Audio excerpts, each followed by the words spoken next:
2024 May 14 ചൊവ്വ. ഇന്ന് 1199 മേടം 31.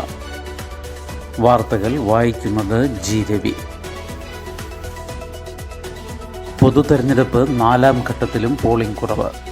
67.47%. 10 സംസ്ഥാനങ്ങളിലെ 96 ലോക്സഭാ സീറ്റുകളിലേക്കുള്ള ലോക്സഭാ തെരഞ്ഞെടുപ്പിൻ്റെ 4ാം ഘട്ടത്തിൽ 67.47% പോളിംഗ് നടന്നതായി പ്രാഥമിക കണക്കുകൾ. 2019 ഈ മണ്ഡലങ്ങളിൽ 69.12% പോളിംഗ്. 8 മണ്ഡലങ്ങളിൽ വോട്ടെടുപ്പ് നടന്ന ബംഗാളിലാണ് കൂടുതൽ പോളിംഗ്, 78.44%. ഒരു മണ്ഡലത്തിൽ പോളിംഗ് നടന്ന ജമ്മു കാശ്മീരിലാണ് കുറവ്, 36.11%. ബംഗാളിൽ BJP തൃണമൂൽ പ്രവർത്തകരും CPM തൃണമൂൽ പ്രവർത്തകരും തമ്മിൽ ഏറ്റുമുട്ടലുണ്ടായി. പോളിംഗിന് തലേന്ന് ഒരു തൃണമൂൽ പ്രവർത്തകൻ കൊല്ലപ്പെട്ടിരുന്നു. ചിലയിടങ്ങളിൽ വോട്ടിംഗ് യന്ത്രത്തിൻ്റെ തകരാറ് മൂലം തിരഞ്ഞെടുപ്പ് വൈകി. ആന്ധ്രയിലെ 175 ഒഡീഷയിലെ 28 നിയമസഭാ സീറ്റുകളിലേക്കും ഇതോടൊപ്പം വോട്ടെടുപ്പ് നടന്നു.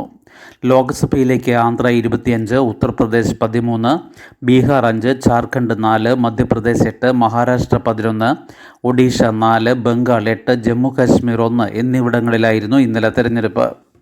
ഇനി 3 ഘട്ടം കൂടി ബാക്കിയുണ്ട്. 5ാം ഘട്ടം 20-നാണ്. ജൂൺ 4-നാണ് വോട്ടെണ്ണൽ.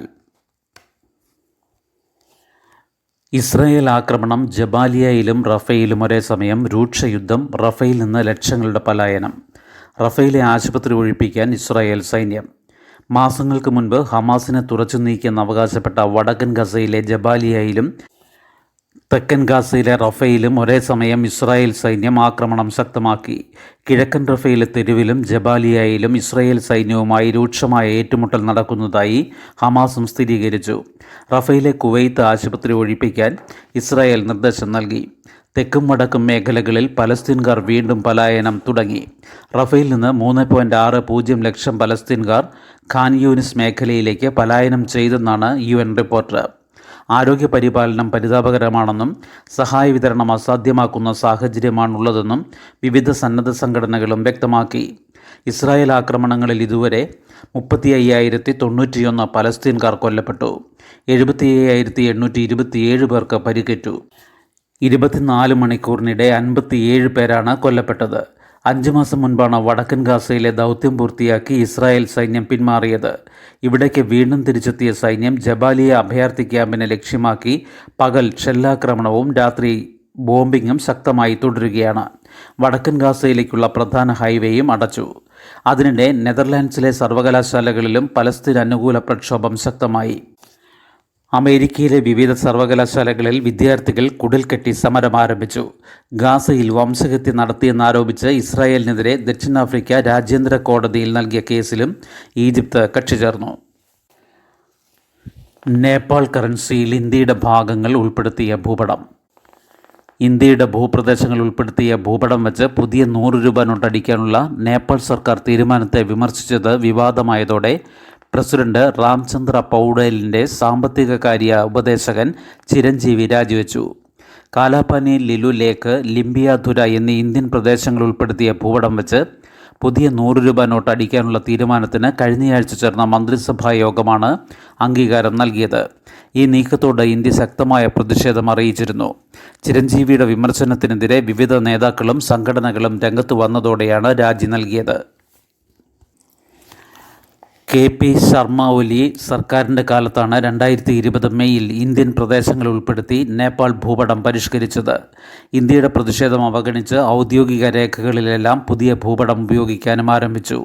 സിക്കിം, ബംഗാൾ, ബീഹാർ, ഉത്തർപ്രദേശ്, ഉത്തരാഖണ്ഡ് എന്നീ 5 സംസ്ഥാനങ്ങളുമായി 1850 കിലോമീറ്റർ അതിർത്തിയാണ് നേപ്പാളുമായുള്ളത്. നേപ്പാളിൻ്റെ നടപടി ചരിത്ര വസ്തുതകളുടെയോ തെളിവുകളുടെയോ അടിസ്ഥാനത്തിൽ അല്ലെന്ന് വിദേശകാര്യമന്ത്രി S ജയശങ്കർ പറഞ്ഞു. പൊതുവിദ്യാഭ്യാസ കോൺക്ലേവ് 28-ന് തിരുവനന്തപുരത്ത്. 10ാം ക്ലാസ് ജയിക്കാൻ എഴുത്തുപരീക്ഷയ്ക്ക് 30% മാർക്ക് എന്നിവ ഉൾപ്പെടെ ചർച്ച ചെയ്യും.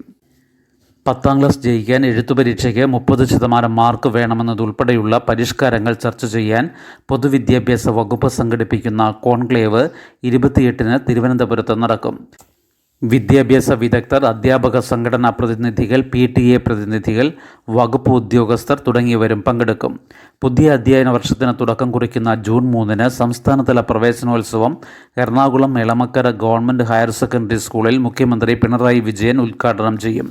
സ്കൂൾ തുറക്കുന്നതുമായി ബന്ധപ്പെട്ട ഒരുക്കങ്ങൾ വിലയിരുത്താൻ അധ്യാപക സംഘടനകളുടെയും ഉദ്യോഗസ്ഥരുടെയും യോഗം ഇന്നലെ മന്ത്രി വി. ശിവൻകുട്ടിയുടെ അധ്യക്ഷതയിൽ ചേർന്നു.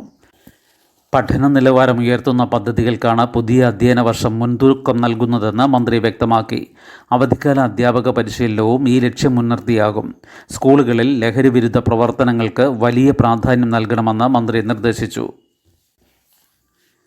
താൽക്കാലിക അധ്യാപകർക്കും ഇനി പരിശീലനം. സ്കൂൾ തുറന്ന ശേഷം പ്രത്യേക ക്യാമ്പ് പരിഗണനയിൽ. പൊതുവിദ്യാലയങ്ങളിലെ താൽക്കാലിക അധ്യാപകർക്കും ഇനി പരിശീലനം. നിലവിൽ സ്ഥിരം അധ്യാപകർക്ക് മാത്രമാണ് അവധിക്കാല പരിശീലനം. ദിവസവേതനത്തിന് നിയമിക്കുന്ന ആയിരക്കണക്കിന് അധ്യാപകർക്കും പരിശീലനം നൽകണമെന്ന ആവശ്യം ഉയർന്നിരുന്നുവെങ്കിലും ഭാവിയിൽ നിയമനവുമായി ബന്ധപ്പെട്ട നിയമപ്രശ്നത്തിനടക്കം വഴിവെക്കുമെന്ന് ചൂണ്ടിക്കാട്ടി അംഗീകരിച്ചിരുന്നില്ല.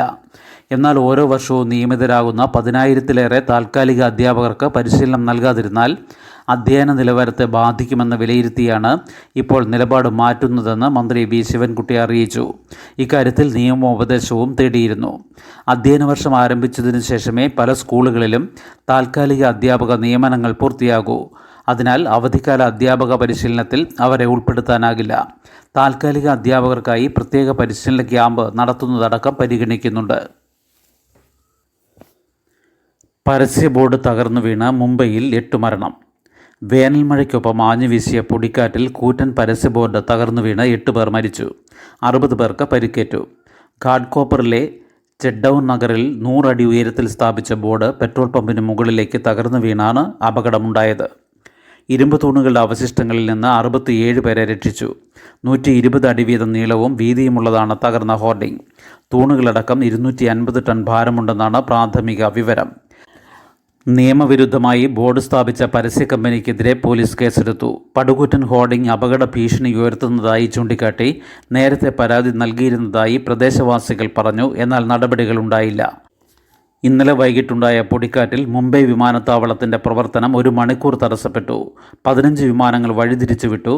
ലോക്കൽ മെട്രോ ട്രെയിനുകൾ സിഗ്നൽ പ്രശ്നങ്ങളെ തുടർന്ന് വൈകിയതോടെ 10,000-കണക്കിന് പേർ വീടുകളിലെത്താതെ വലഞ്ഞു. അറബിക്കടലിൽ അപകടം. മീൻപിടുത്ത ബോട്ട് 2ആയി പിളർന്നു. ബോട്ടിൽ കപ്പലിടിച്ച് 2 മരണം. മരിച്ചത് പൊന്നാനിയിലെ മത്സ്യത്തൊഴിലാളികൾ. 4 പേരെ രക്ഷപ്പെടുത്തി. അപകടമുണ്ടാക്കിയത് ലക്ഷദ്വീപിലേക്കുള്ള ഷിപ്പിംഗ് കോർപ്പറേഷൻ്റെ ചരക്കു കപ്പൽ. പൊന്നാനിയിൽ നിന്ന് പോയ മീൻപിടുത്ത ബോട്ടിലേക്ക് ചെറു ചരക്ക് കപ്പൽ ഇടിച്ചു കയറി 2 മത്സ്യത്തൊഴിലാളികൾ മരിച്ചു. 2ആയി പിളർന്ന ബോട്ടിൽ നിന്ന് 4 പേരെ കപ്പൽ ജീവനക്കാർ രക്ഷപ്പെടുത്തി. തൃശൂർ എടക്കുഴിയൂരിൽ നിന്ന് 17 കിലോമീറ്റർ അകലെ അറബിക്കടലിൽ ഞായറാഴ്ച രാത്രിയാണ് സംഭവം. ഷിപ്പിംഗ് കോർപ്പറേഷൻ ഓഫ് ഇന്ത്യയുടെ ലക്ഷദ്വീപ് അഡ്മിനിസ്ട്രേഷന് കീഴിലുള്ള MV സാഗർ യുവരാജ് എന്ന കപ്പലാണ് ഇസ്ലാഹ് എന്ന ബോട്ടിൽ ഇടിച്ചത്.